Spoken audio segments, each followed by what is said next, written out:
아버지, 어차피 이 집은 언젠가 제 거잖아요. 그 말이 그렇게 오래 마음에 남을 줄은 몰랐어요. 은퇴 후 시골로 내려와 조용히 살고 있던 김병호 씨. 그는 평생 공장 일로 자식들 공부시키며 살았죠. 아내가 먼저 떠난 뒤 외로움을 달래려 작은 텃밭 딸린 단층집을 지었습니다. 여기서 여생이나 보내자. 그게 그의 마지막 꿈이었어요. 그런데 어느 날 큰아들이 찾아왔죠. 아버지, 잠깐 얘기 좀 합시다. 서울에서 회사 다니는 큰아들은 깔끔한 정장 차림이었어요. 요즘 세금이 많이 나와요. 집 명의가 아버지로 돼 있어서 재산세 부담이 커요. 제 이름으로 잠깐 옮겨두면 절세도 되고 나중에 상속할 때도 편해요. 병호 씨는 처음엔 손사래를 쳤습니다. 그런 거 내가 뭘 알아. 그냥 내 이름으로 두지 뭐하러 귀찮게 옮기냐. 아버지, 다 가족끼리 하는 건데요. 믿으셔야죠. 큰아들의 말에 병호 씨는 잠시 멈칫했습니다. 가족끼리 뭐 그런 걸 따지냐. 그 말이 입에서 나왔을 때 이미 마음의 절반은 넘어간 셈이었죠. 며칠 뒤 큰아들이 법무사를 데리고 왔습니다. 이거 간단한 서류예요, 아버지. 인감도장만 찍으시면 됩니다. 병호 씨는 서류를 제대로 보지도 못한 채 도장을 꾹 찍었죠. 그때 법무사가 말했습니다. 이제 명예 이전 완료됐습니다. 그래, 그럼 됐지. 그는 별 생각 없이 웃으며 말했어요. 그날 저녁 둘째와 막내가 찾아왔습니다. 형이 그랬대요. 아버지, 집을 자기 앞으로 돌렸다고. 그래, 잠깐 이름만 빌린 거래. 형이요? 그 사람 그런 거 아닐걸요. 막내가 삐딱하게 웃으며 말했습니다. 아버지, 그 사람 요즘 부동산 한다잖아요. 개발지 땅 사놓고 명예 돌려놓는 거. 그거 흔한 수법이에요. 야, 형제끼리 무슨 의심이냐? 아버지는 모르셔서 그래요. 병호 씨는 그때까진 믿고 싶었어요. 피부치끼리 그런 짓을 할 리 없다고. 하지만 그날 밤 이상하게 잠이 오질 않았습니다. 책상 위에 남은 계약서를 다시 꺼내봤어요. 양도자 김병호, 양수자 김준혁. 서류는 깔끔했지만 밑에 찍힌 도장이 유난히 붉고 진했죠. 며칠 뒤 큰아들이 다시 찾아왔습니다. 아버지, 이번엔 토지 관련 서류도 좀 정리해야 돼요. 건물은 제 앞으로 돼 있는데 땅은 아직 아버지 명이라서 말이에요. 그건 안 된다. 집은 몰라도 땅은 내 거야. 아버지, 요즘은 다 그런 식이에요. 그래야 나중에 세금 폭탄 안 맞아요. 됐다. 그건 그만 얘기해라. 그러면 어쩔 수 없네요. 큰아들은 짧게 한숨을 쉬더니 일어났어요. 그 표정이 어딘가 서운하다 못해 싸늘했죠. 며칠 뒤 둘째가 찾아왔습니다. 아버지, 혹시 형한테 도장 맡기셨어요? 도장? 왜? 형이 어제 그걸로 무슨 서류 냈다는 소리 들었어요. 은행에서 일하는 친구가 봤다던데. 설마. 그 말이 입 밖으로 나오기도 전에 병호 씨의 얼굴이 굳어졌어요. 다음 날 그는 새벽부터 버스를 타고 읍내은행으로 갔습니다. 장고 직원이 기록을 확인하더니 말했죠. 네, 김준혁 씨 명의로 대출이 하나 나갔습니다. 담보는 이 주소지 주택으로 돼 있고요. 뭐라고요? 직원은 잠시 머뭇거리며 다시 모니터를 확인했습니다. 등기부상 소유자가 김준혁 씨라네. 절차상 문제는 없습니다. 순간 머리가 하얘졌습니다. 내가 도장 찍은 게 그거였구나. 손끝이 떨리고 다리가 휘청했습니다. 그날 밤 작은 방 안에서 그는 혼잣말을 했어요. 내가 내 집에서 세입자가 됐구나. 며칠 후 큰아들이 다시 찾아왔습니다. 아버지, 당분간 이 집에선 좀 나가 계세요. 뭐라고? 전세 맞춰놨거든요. 잠깐 나가 계시면 계약 끝나면 다시 들어오시게 해드릴게요. 그게 무슨 소리야? 이게 내 집인데 이제 제 명의잖아요. 그 말에 가슴이 덜컥 내려앉았어요. 내가 나를 내쫓겠다는 거냐? 아버지, 그런 말 마세요. 잠깐이에요. 그날 그는 말없이 문 밖으로 나왔습니다. 찬바람이 얼굴을 스쳤고 뒤에서 들려오는 문 닫히는 소리가 마치 지난 인생의 문이 닫히는 소리 같았습니다. 그날 밤 작은 여관방에서 그는 오래된 손목시계를 풀어 탁자 위에 올려놨습니다. 그때 아내가 있었으면 뭐라고 했을까? 눈물이 베개에 떨어졌습니다. 그리고 그때 그는 아직 모른 채였죠. 그 집이 단순히 집이 아니라 그보다 훨씬 더 큰 일의 시작이었다는 걸. 집을 떠난 지 벌써 2달이 됐습니다. 겨울이 가고 봄이 왔는데 마음은 여전히 얼어붙은 채였어요. 월세방 창문은 결로 때문에 늘 젖어 있었고 침대 옆 탁자엔 병원 영수증이 쌓여만 갔죠. 이 나이에 남의 집에 새들어 사는 것도 서럽구나. 혼잣말이 나왔습니다. 그날 동네 이장이 찾아왔어요. 어르신, 그 집 이번에 팔린다던데요? 뭐라고요? 팔린다고? 예. 시에서 도로 확장 들어가니까 보상금 나온다나 봐요. 순간 귀가 멍해졌습니다. 그게 내 집이었는데. 아이고, 세상이 참 자식이 효자일 때도 있고 아닌 때도 있고. 이장은 말을 흐렸죠. 그날 저녁 저는 큰아들에게 전화를 걸었습니다. 준혁아, 너 나한테 말 좀 해라. 그 집 판다는 게 사실이냐? 그게요, 아버지. 상황이 좀 복잡해요. 복잡한 게 뭐가 복잡하냐? 내 집인데 내가 몰라? 아버지, 명의 아니잖아요. 이미 제 이름이니까. 이놈아, 그건 잠깐 이름만 빌려준 거였잖아. 아버지, 그때 분명 말씀드렸잖아요. 절세용이라고. 그래서 날 집 밖으로 내쫓았냐? 아버지, 그렇게 말씀하지 마세요. 우리도 사정이 있어요. 사정? 내 사정에 내 집이 왜 팔려야 되는데. 전화는 끊겼습니다. 그날 밤 불 꺼진 방에서 휴대폰을 손에 쥔 채 한참을 울었어요. 다음 날 아침 둘째 아들이 찾아왔습니다. 아버지, 들었어요? 형네 집 팔린대요. 그래. 너도 알았냐? 그 형이 그러더라고요. 보상금 생기면 나눠드린다고. 보상금? 예. 개발지로 묶였다나 봐요. 근데 형 혼자 이름 올려놨으니 그럼 나한텐 아무것도 없는 거지? 둘째는 아무 말도 하지 못했습니다. 그래, 됐다. 가라. 아버지, 가라니까. 문이 닫히고 나서야 방 안 공기가 더 차가워졌습니다.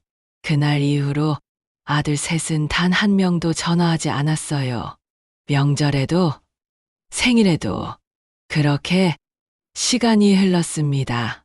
그러던 어느 날 우체통에 두꺼운 서류 봉투가 하나 꽂혀 있었어요. 등기 부동산 중개법인. 봉투를 열자 계약서 사본이 들어있더군요. 소유자 김준혁, 매매금액 7억 2천만 원.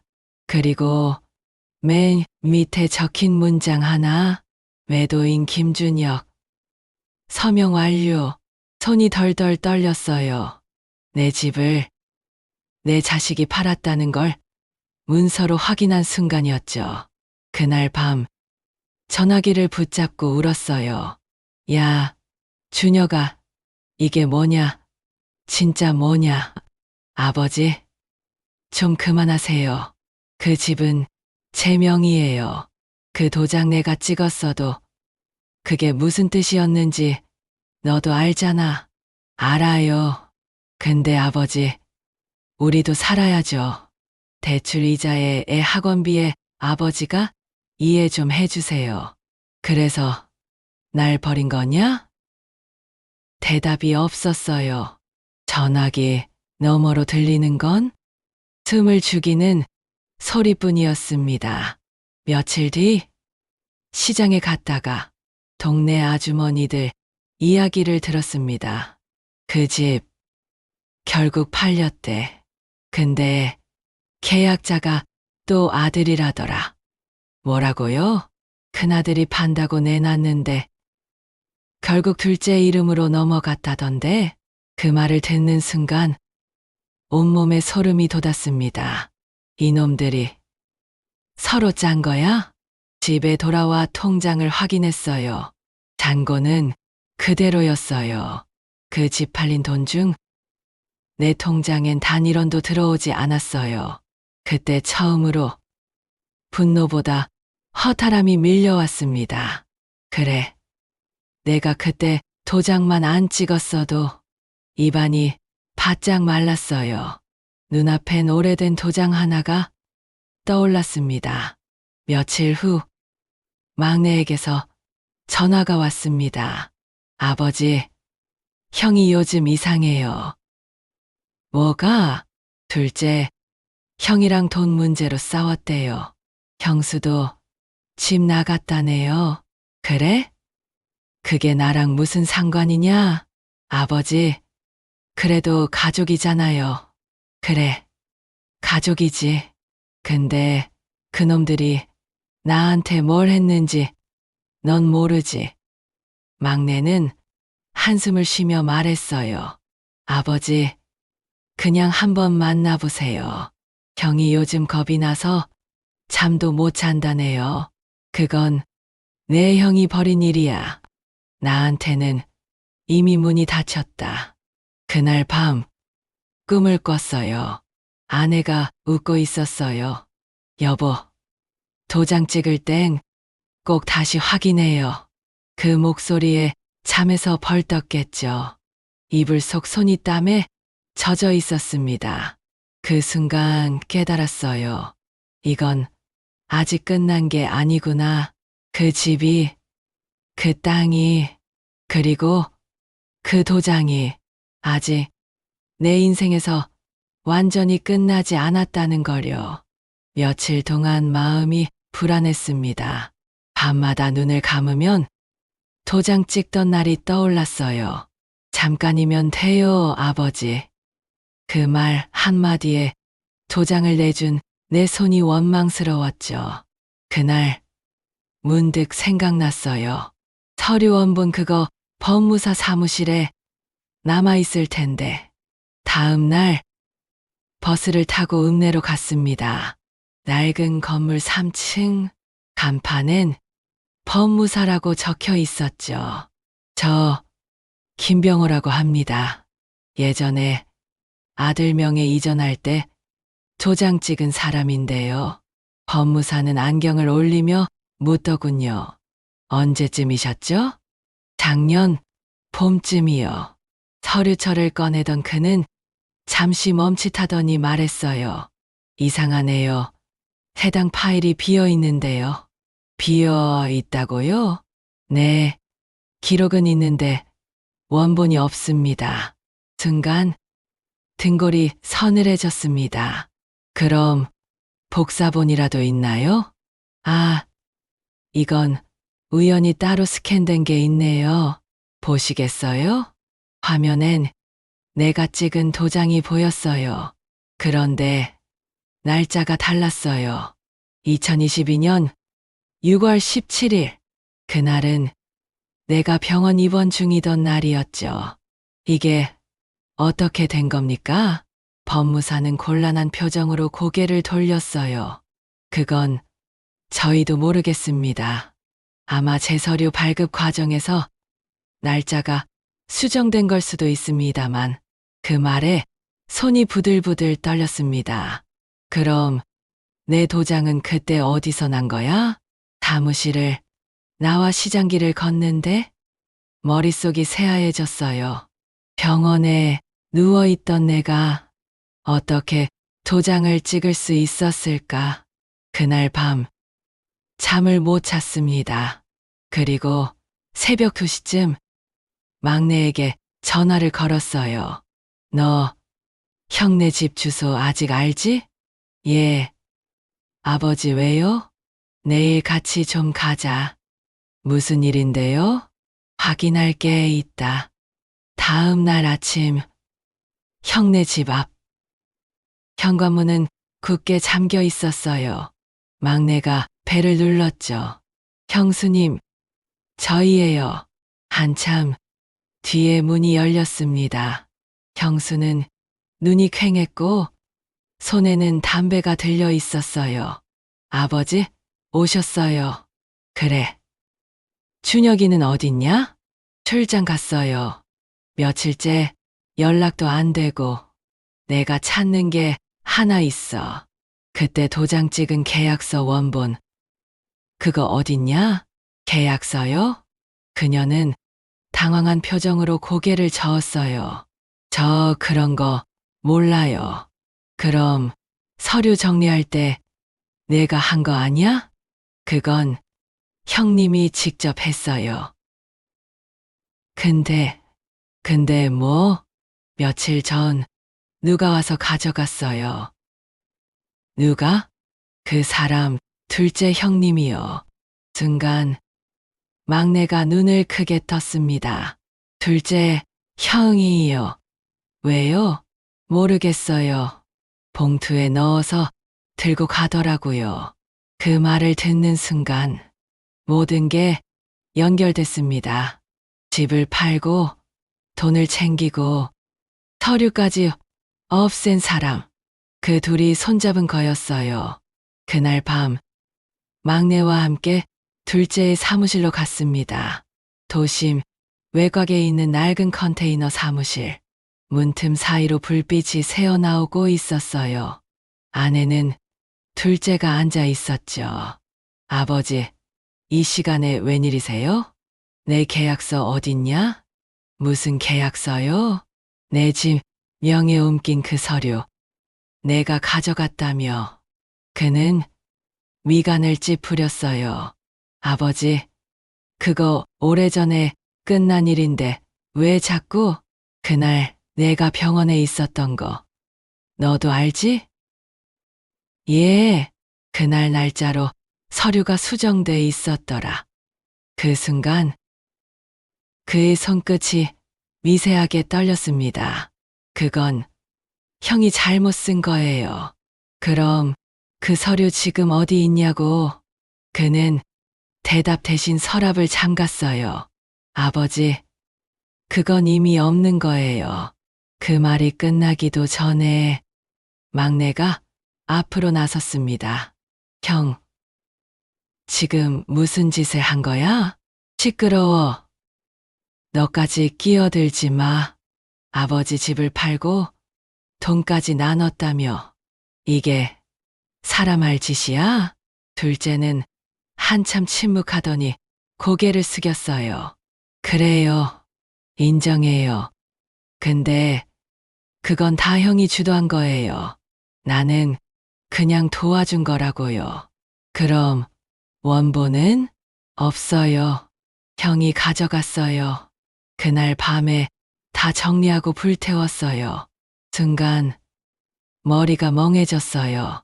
불태웠다고? 예, 다 끝냈다고 하더라고요. 이제 아무도 증거 못 찾을 거라면서. 그날 집으로 돌아오는 길, 머릿속이 복잡했어요. 그놈들이 내 서류를 불태웠다. 그런데 그때 문득 떠오른 게 있었어요. 그 서류는 원래 법무사 사무실에서 두부가 작성된다고 했었죠. 원본과 사본 한 부. 원본이 없어져도 사본은 어딘가 남아있을 수 있겠다는 생각이 들었어요. 그날 밤 책상 서랍을 뒤지다 우연히 낡은 노트를 발견했습니다. 아내가 생전에 써둔 가계부였어요. 그 안에 종이 한 장이 끼워져 있었죠. 부동산 매매 위임장 김병호. 그리고 밑에 작은 글씨로 진정한 소유자는 김병호 본인으로 한다. 그건 내가 예전에 법무사 말 듣고 장난삼아 써둔 메모였습니다. 그게 남아 있었다니 손끝이 떨렸습니다. 그래, 아직 끝난 게 아니야. 그날 밤 불 꺼진 창밖으로 달빛이 희미하게 비쳤습니다. 손에 쥔 그 종이가 따뜻하게 느껴졌어요. 그리고 그때 마음속에서 오랜만에 무언가가 일어났습니다. 두려움이 아니라 결심이었죠. 이제부터 내가 다시 찾아야겠다. 내 집도, 내 이름도. 그날 밤 가계부 속에서 꺼낸 그 종이를 손바닥 위에 올려놓고 한참을 봤습니다. 진정한 소유자는 김병호 본인으로 한다. 그 한 줄이 그렇게 큰 힘이 될 줄 몰랐어요. 그래, 아직 기회가 있다. 그 말이 입에서 흘러나왔습니다. 다음 날 아침, 저는 읍내로 향했어요. 은행, 법무사, 구청, 등기소. 평생을 일만 하던 손으로 처음 서류를 들고 다녔죠. 이제는 내가 나를 지켜야 한다. 그 마음 하나로 버텼습니다. 등기소 창구 직원이 묻더군요. 소유권 관련문에 맞으신가요? 예, 제 이름으로 되어 있던 집인데 이상하게 명의가 바뀌어 있더라고요. 서류 확인해 보겠습니다. 잠시만 기다려 주세요. 직원이 모니터를 보더니 눈썹을 찌푸렸어요. 이상하네요. 이전 기록이 2번 남아있네요. 2번이요? 네, 한 번은 2022년 5월, 그리고 한 번은 6월입니다. 그런데 2번째 건이 무효로 표시돼 있습니다. 무효요? 예, 내부 시스템엔 등록됐지만 공증 확인이 완료되지 않았어요. 도장 날짜와 서명 시점이 달라서요. 순간 머리가 번쩍했어요. 그럼 그 서류 아직 인정 안 된 겁니까? 그렇죠. 이 상태로라면 법적으로 소유권 분쟁 제기 가능하십니다. 손끝이 떨렸습니다. 감사합니다. 그 말 하나면 됐어요. 그날 집에 돌아오자마자 저는 노트 한 권을 꺼냈어요. 준혁이, 민호, 승호, 네 아들들. 그리고 이름 밑에 이렇게 썼죠. 이젠 나도 계산 좀 해보자. 며칠 뒤 큰아들에게 전화했습니다. 준혁아, 우리 한번 보자. 아버지, 무슨 일이세요? 그냥 얘기 좀 하자. 집 앞 찻집으로 나와라. 그는 생각보다 금방 나왔습니다. 양복 차림에 깔끔한 얼굴. 하지만 눈빛은 어딘가 불안했죠. 요즘 잘 지내냐? 그냥 그렇죠. 그 집 팔았다고 들었다. 예, 정리했어요. 세금도 많고 해서요. 그래서 돈은 형제끼리 나눴죠.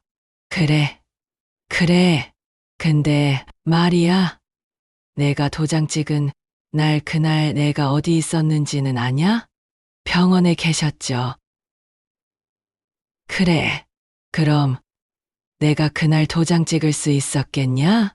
그 말에 그의 손이 멈췄습니다. 아버지, 그건, 그럼 그날 서류는 누가 냈냐? 형수가요. 아버지가 미리 사인해놨다고 해서. 그래서 그걸 믿고 그대로 낸 거냐? 예. 그래. 그럼 내 손으로 나한테 사기친 게 아니란 말이지? 그는 아무 대답도 하지 못했습니다. 준혁아, 아버지가 평생 너희한테 원한 거 있냐? 없어요. 그런데 너희는 왜 나한테 이렇게까지 했냐? 아버지 그때는 그냥 잠깐만 쓰려던 거였어요. 근데 일이 커졌어요. 잠깐만이 평생이 됐지. 너희가 내 손으로 나를 집 밖으로 내쫓은 거야. 그는 눈을 피하며 말했습니다. 아버지, 이젠 다 끝났어요. 그 집도 돈도 아무 의미 없어요.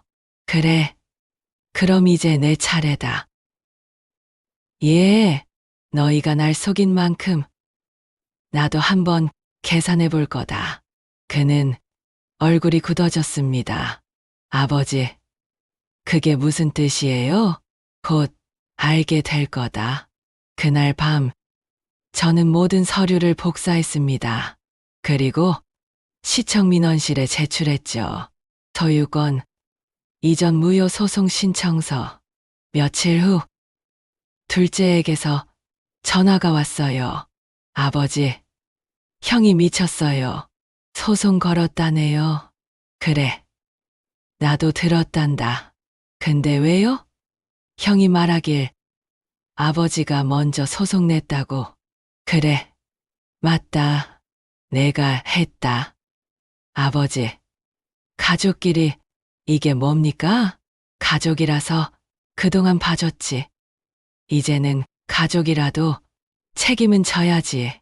전화기 너머로 욕설이 들렸지만 저는 아무 말도 하지 않았어요. 그냥 조용히 끊었습니다. 그날 밤 집 앞 작은 슈퍼에서 막내를 우연히 만났어요. 아버지, 진짜 소송 내셨어요? 그래, 형들 난리예요. 형수는 도망가고 형은 회사에서 징계받고. 그래? 그럼 이제 조금은 알겠지. 뭐려? 세상은 남의 걸 빼앗은 놈을 오래 놔두지 않는다는 걸. 며칠 뒤 법원에서 연락이 왔습니다. 김병호 씨, 법적 소유권이 귀하에게 있습니다. 그 순간 눈물이 터졌어요. 이제야 내 이름이 돌아왔구나. 그날 밤 막내가 찾아왔습니다. 아버지, 형들 미쳤어요. 집값 돌려달라고. 난리예요. 그래, 그러겠지. 아버지는 어떻게 하실 거예요? 그 집 팔 거다. 팔아요? 그래, 내 손으로 다시 얻은 집이지만 이제 거기엔 추억보다 상처가 많다. 막내는 울먹이며 말했어요. 아버지, 그래도 형들은 가족이에요. 가족이면 뭐하냐? 가족이란 게 피로 묶여 있긴 하지만 신뢰가 없으면 남보다 못한 거야. 그날 밤 창문을 열어놓고 바람을 맞았어요. 달빛이 방 안을 비추고 책상 위 판결문이 하얗게 빛났습니다. 그 종이를 손끝으로 쓸며 중얼거렸죠. 이제 남은 건 하나뿐이야. 저놈들이 나를 버렸듯 나도 그 집을 버려야겠다. 그때 어디선가 문자가 하나 왔습니다. 아버지, 제발 한 번만 봐주세요. 모든 건 형수가 꾸민 일이에요. 발신자는 큰아들이었어요. 손끝이 떨렸지만 저는 답장을 보내지 않았습니다. 너희가 만든 일이야. 이제 아버지도 계산 끝났다. 봄이 오기 전이었어요. 집을 판다는 계약서를 마무리하던 날 손끝이 이상하게 떨리더군요. 평생 일만 해서 얻은 집, 그걸 내 손으로 팔아버린다니 묘하게도 속이 시원하면서도 허전했습니다. 등기소에서 서류를 마치고 나오는 길, 휴대폰이 울렸어요. 아버지 제발 한 번만 봐주세요. 큰아들이었죠. 그동안 받지 않던 전화, 이번엔 이상하게 눌렀습니다. 왜 그러냐, 아버지.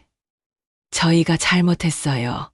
이제 와서 정말 후회돼요.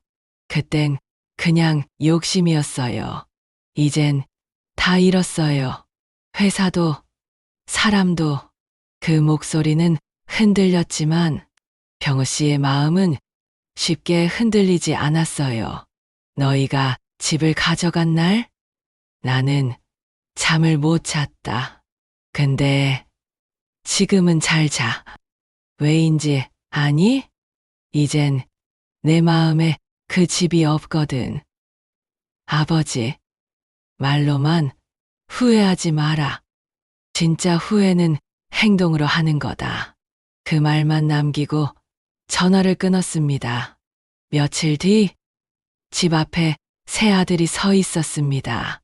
봄비가 부슬부슬 내리는 날이었죠. 큰아들은 수척했고 둘째는 고개를 들지 못했어요. 막내만이 조심스럽게 아버지 앞에 섰죠. 아버지, 형들이 잘못했다고 합니다. 그 말 나도 귀에 못이 박히게 들었다. 이젠 진짜예요. 형들이 그 집 못 팔게 하려고 서류까지 들고 와서요. 근데 이미 아버지 명의로 넘어간 걸 보고 울더라고요. 아버지는 잠시 하늘을 올려봤습니다. 회색 구름 사이로 봄비가 내렸어요. 그래, 비 맞으면서 울었겠지. 그게 그놈들 눈물 닦는 법이다. 둘째가 무릎을 꿇었습니다. 아버지, 죄송합니다. 저희가 너무 어리석었어요. 그래, 어리석다는 건 알겠는데 그 어리석음 때문에 내가 한겨울에 어디 있었는지는 알아? 여관방이야. 거기서 내 어머니 사진 붙잡고 울었다. 큰아들이 손을 모으며 말했어요. 아버지, 다시 시작하게 해주세요. 이제 우리 정말 가족답게 살고 싶어요. 가족? 그 단어에 병호 씨는 쓴웃음을 지었습니다. 가족이란 건 피로만 이어지는 게 아니다. 마음으로 있는 거다. 넌 그 마음을 잘랐어. 그때 막내가 조용히 말했다. 아버지, 그래도 형들 나름대로 고생 많이 했어요. 형수는 떠나고 형은 직장에서 잘리고 그게 벌이지. 세상이 알아서 내린 벌. 그래도 용서해 주세요. 병호 씨는 잠시 말이 없었어요. 비가 점점 굵어졌습니다. 그는 고개를 숙이고 천천히 말했다. 용서는 한다. 근데 그 집은 내 거다. 그 누구 것도 아니다. 그래서 나는 그걸 판다. 아버지, 제발 그건 안 돼요. 그 집은 어머니의 흔적이 있는 곳이잖아요. 맞다.